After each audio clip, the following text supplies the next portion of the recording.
17, Southern Sudan, 2009. What do you think we are building here? Naya's father asked, smiling. A house? Naya guessed. Or a barn?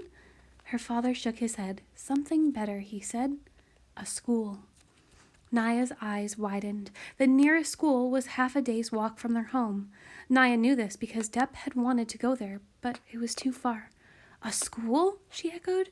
Yes, he replied.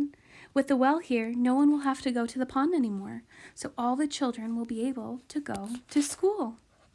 Naya stared at her father, her mouth open, but no words came out. When at last she was able to speak, it was only in a whisper. All the children, Papa? The girls too? Her father's smile grew broader. Yes, Naya, girls too, he said.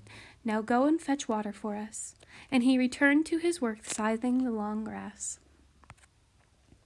Naya went back and picked up the plastic can. She felt as if she were flying. School! She would learn to read and write.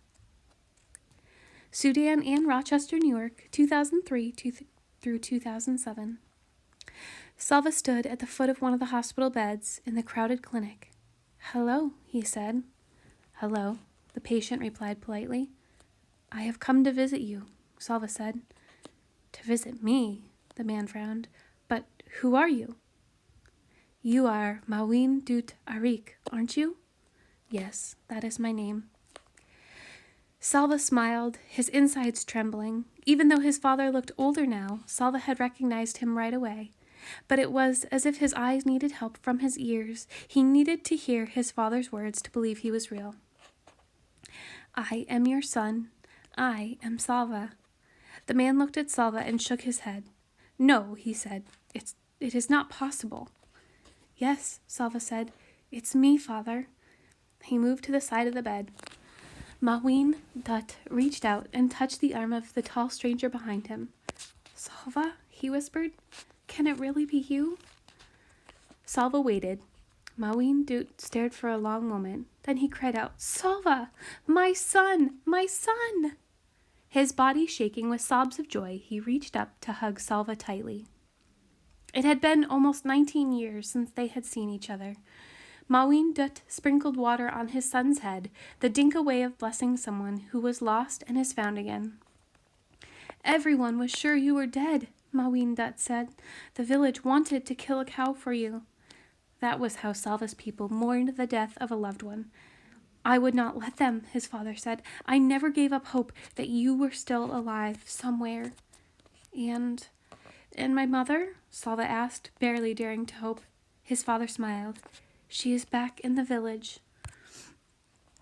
Salva wanted to laugh and cry at the same time.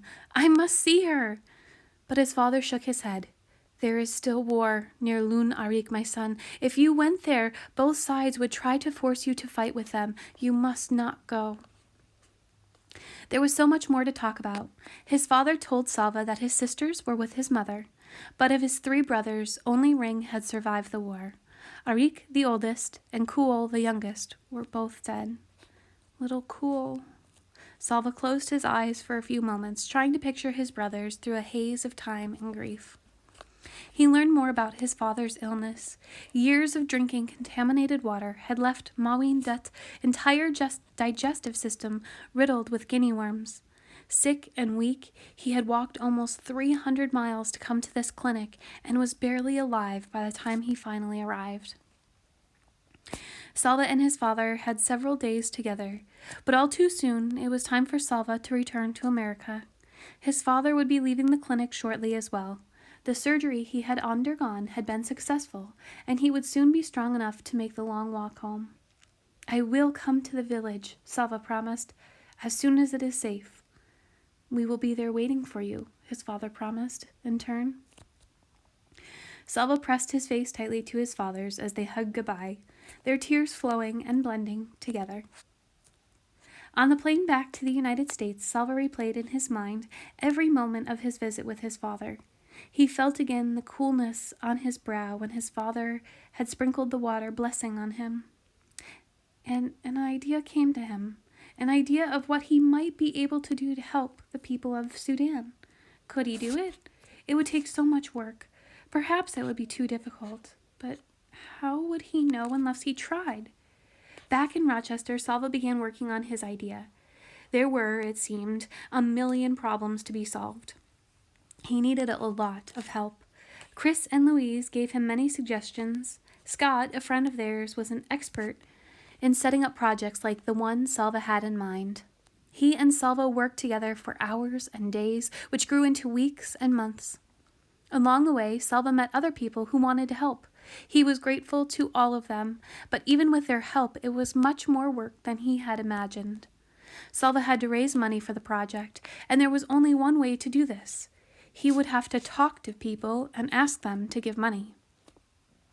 The first time Salva spoke in front of an audience was in a school cafeteria. About 100 people had come to hear him. There was a microphone at the front of the room. Salva's knees were shaking as he walked to the mic. He knew that his English was still not very good. What if he made mistakes in pronunciation? What if the audience couldn't understand him? But he had to do it. If he didn't talk about the project, no one would learn about it. No one would donate money, and he would never be able to make it work. Salva spoke into the microphone. "Hello," he said. At that moment, something went wrong with the sound system. The speakers behind him let out a dreadful screech. Salva jumped and almost dropped the mic. His hands trembling, he looked out at the audience. People were smiling or chuckling. A few of the children were holding their ears. They all looked very friendly, and seeing the children made him remember. It was not the first time he had spoken in front of a large group of people. Years before, when he was leading those boys on their walk from the Ethiopian refugee camp to the one in Kenya, he had called a meeting every morning and every evening. The boys would line up facing him, and he would talk to them about their plans. All those eyes looking at him, but every face interested in what he had to say.